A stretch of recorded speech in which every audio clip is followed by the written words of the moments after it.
The Adrian Vale Files Episode 2, The Funeral Guest. The man at the funeral waved, but he was supposed to be dead. For 3 years, Adrian didn't believe in ghosts. But he did believe in lies, and someone was lying. The rain fell in thin, cold lines. Black umbrellas surrounded the grave. Adrian stood at a distance, invited by Detective Marcus Hawley. "This doesn't make sense," Marcus had said over the phone.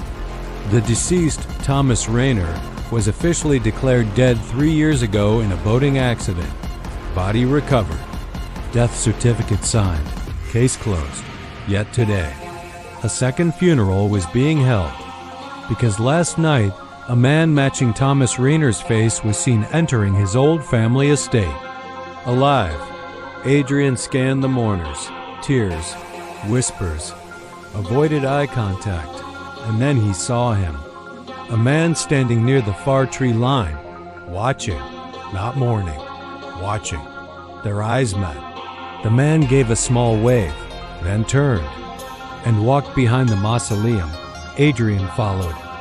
No one was there, only wet footprints in the gravel, leading nowhere. Police made a decision. Open it. The coffin was carefully lifted. The lid creaked as it opened. Inside, nothing. Empty. Nobody. No remains.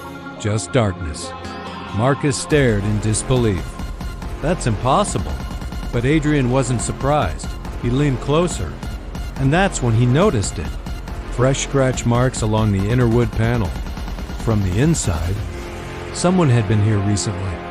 And then, fingerprints along the rim. Recent, not 3 years old. Which meant one thing. Thomas Rayner never died. 3 people stood out immediately. The brother. Inherited the family company after Thomas's death. Too calm. The business rival. Lost millions when Thomas disappeared. Angry. Bitter. The funeral director. Handled both funerals. Defensive. Nervous. But none of them explained the wave. None of them explained why Thomas would reveal himself. Unless he wanted to be seen. Adrian returned to the coffin alone. He ran his fingers along the inner lid. There was something carved under the padding. He tore the lining slightly. Behind it, a folded piece of paper, dry, untouched by rain. Inside was a single sentence. "You're closer than you think." And below it, a symbol, a small stitched emblem. A curved mark intersected by 2 lines. Adrian's jaw tightened. He had seen it before.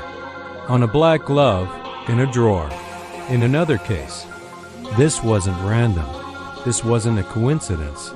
Thomas Rayner had faked his death, and someone helped him.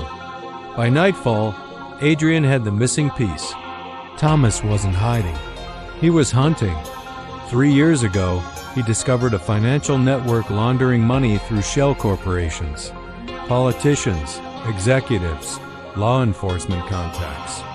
When he tried to expose them, he was warned. Disappear or die. So he chose to disappear, but now he was back, because someone in that network had made a mistake. And Adrian was being pulled into it, not as an investigator, but as part of the game.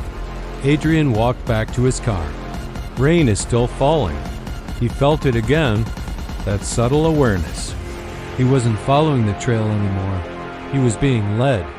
A phone buzzed in his pocket. Unknown number. One message. No more funerals. He looked up, across the street.